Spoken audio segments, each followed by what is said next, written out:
de entrar no nosso tema, eu fiquei pensando como que a questão, acho que de propósito profissional surgiu na minha vida. E eu acho que foi com duas frases que meu pai falou pra mim quando eu era criança. Ele falou duas coisas. Ele falou, a primeira é, eu vim nesse mundo pra ser feliz. E eu peguei essa crença pra mim. E a segunda, Que lindo. ele falou, lindo, né? Eu acho que isso é um propósito de vida geral, né? Muito bem, trabalho, assim. Por que eu tô aqui pra ser feliz? Vamos aproveitar essa vida. E a segunda coisa que ele falou assim, a maior parte da nossa vida a gente passa no trabalho. Então, se eu quero ser feliz na minha vida, a maior parte do trabalho, eu também tenho que ser feliz no meu trabalho. Então, eu tenho que trabalhar com o que eu amo. Então, desde então, eu não chamava de propósito na época, mas eu chamava assim, em que eu vou trabalhar que eu vou amar. Né? Legal. E aí eu comecei essa busca, enfim, passei por uma longa trajetória até chegar nesse formato, nisso que eu estou fazendo hoje.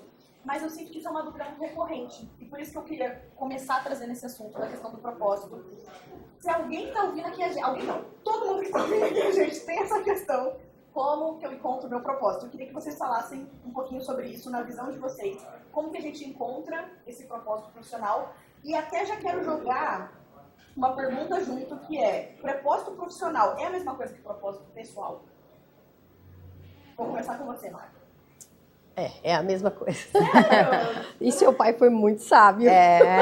Muito sábio. E assim, é que você é novinha, né? Mas os pais da minha geração são pais... Eles não tinham essa ideia de tem que ser feliz. Eles tinham uma cobrança muito forte em ter status, em ter uma estabilidade. Então, para eles, tinha que ser uma formação certa, ficar numa empresa pro resto da vida, se tornar um gerente lá dentro. E o seu pai foi muito bacana, foi muito sábio de falar. Essa questão do propósito, eu vejo assim, a maioria das pessoas não tem propósito porque elas não se conhecem. Elas não sabem. Por exemplo, seu pai sabia que ele queria ser feliz. Ele tinha essa consciência de que ele queria ser feliz. Mas a maioria das pessoas não sabem quem elas são e o que elas fazem bem, o que elas gostam de fazer, o que elas fazem que dá mais resultado, que ela consegue ser melhor naquilo. Elas não têm essa consciência, elas não têm esse conhecimento. E por isso que é tão difícil a gente encontrar propósito, porque o primeiro passo para encontrar o propósito é você primeiro entender quem você é. E acho que a Nath pode ajudar bastante a gente aqui, que ela passou por esse processo, entender quem você é, no que você é bom, o que faz você ser feliz, o que faz você se sentir bem, para então você conseguir descobrir o propósito. Porque uma vez que você conhece isso, tudo flui para que você encontre propósito e missão de vida. Então não tem como desassociar propósito. E não tem como, para mim não desassocia, é vida. Tudo é vida, o trabalho é vida, é a sua vida. A vida pessoal é a sua vida. As duas vidas são uma vida só, é a sua vida. Como você falou, passa mais tempo aqui, né? Como seu pai mesmo disse, né? Passa muito tempo no trabalho. Então, se passa muito tempo no trabalho, não tem como desassociar, né, Mari? Não tem que estar junto para fazer sentido, né? Eu tava pensando aqui no que, até na sua família, assim, né? Que você traz os filhos. Você literalmente fica mais tempo aqui do que na sua casa. Né? Exatamente. E a gente traz isso muito, até em reunião. Você falando isso, né? Essa felicidade, né? Vocês se sentem bem aqui? Às vezes o pessoal pergunta, Karina, você tem muito problema em contratar ou mandar embora? Eu falei, eu não mando embora. Como assim você não manda embora? Eu falei, não, ele sai, se ele não se conectar. Porque eu questiono ele o tempo inteiro sobre isso. Você é feliz com o que você está fazendo? Você se sente bem? Seu colega te faz bem? Vocês estão conectados? Então, eu questiono muito isso em reunião. Então, ele se começa a questionar. Será que exatamente ele a saber se ele então automaticamente acho que isso aqui não é para mim, eu não estou conectado, eu não estou nessa fase e aí automaticamente ele acaba pedindo para sair ou ele começa já a procurar outra coisa porque ele já não pertence àquele local. Aí eu falo, gente, o universo está aí, vai aparecer, né? Mas é muito legal você ter essa visão, né? Que você vai ter essa conversa representando uma empresa que tem essa visão e aplica para funcionário. Porque aí a Mari pode até falar, eu acho que não é o padrão. Não é o padrão. É isso que eu ia falar. Não é, Mari. Essa é uma visão de uma líder que... Porque você pode entregar ouro, não vai satisfazer, porque ele não está bem. Eu acho que está trazendo uma visão até do empregado, né, de quando eu trabalhava no CLT, tem uma frase de um cineasta, que uma vez perguntaram para ele, o que é utopia? Ele falou, utopia é que nem você andar numa estrada onde o sol está se pondo ali na frente. Você pode dar 10 passos para frente, que aquele sol ele vai se distanciar 10 passos. Verdade. Você nunca vai conseguir alcançar. Mas o simples fato de estar andando naquela estrada, naquele sol, naquela sensação, te dá vontade de continuar caminhando. Isso é utopia. E eu faço a correlação isso a propósito. É uma sensação de querer continuar caminhando. Porque durante muito tempo eu tinha expectativa no meu antigo CLT de que quando eu chegasse na promoção, quando eu chegasse no...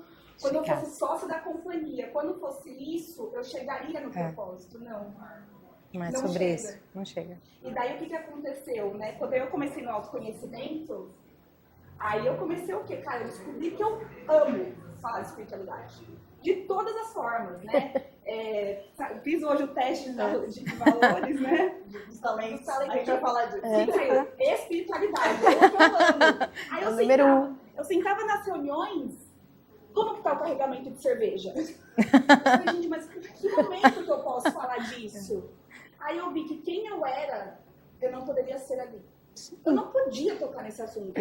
Homens ali falando de números. E tanto que quando eu saí do meu antigo CLT, na entrevista de desligamento, me perguntaram, por que você vai sair?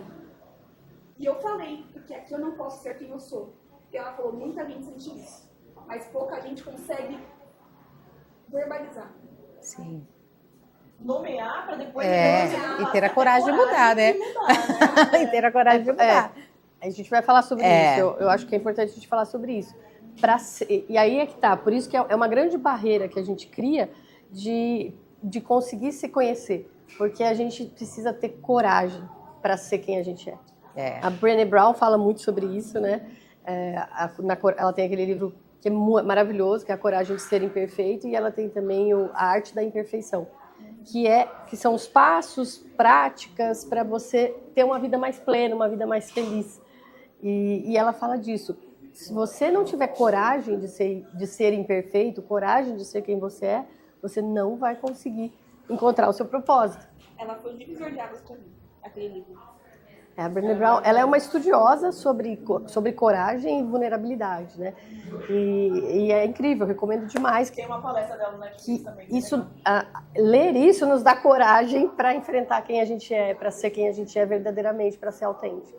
É verdade. Só uma frase final, pode deixar? Que eu acho que esse lugar de autenticidade, que é o lugar que eu acho que quando a gente chega assim num ponto muito alto, é meio que entendeu, é o sentido da vida, talvez, assim, né? Sim. E daí, às vezes, é tão desafiador, porque parece que muito do que a gente viveu da nossa história nos fez confrontar para que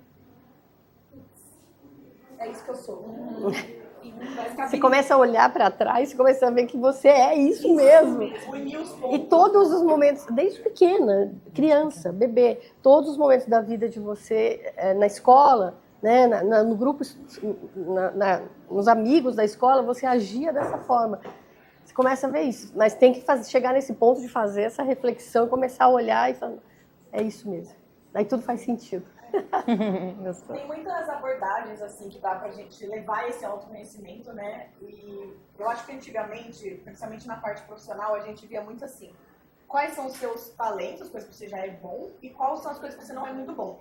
E eu sinto que antes tinha uma abordagem assim: o que você é bom, você já é bom. Então vamos pegar o que você é ruim, a gente tenta melhorar, porque daí você tenta ficar meio bom em tudo. Entendi. Você fica médio em tudo, né? E hoje eu sinto que é uma outra abordagem, assim: você é muito bom nisso, você é ruim nisso. Pega o que você é bom, já é o que faz você brilhar, já é o que te destaca das outras pessoas, já é a sua força, né? Então, quanto mais você investir nisso, seja bom, você vai ficar imparável, você vai ficar assim, ninguém vai bater você naquele ponto. Então, eu sinto que teve uma mudança em relação a isso. Está acontecendo, né, essa mudança. Está acontecendo.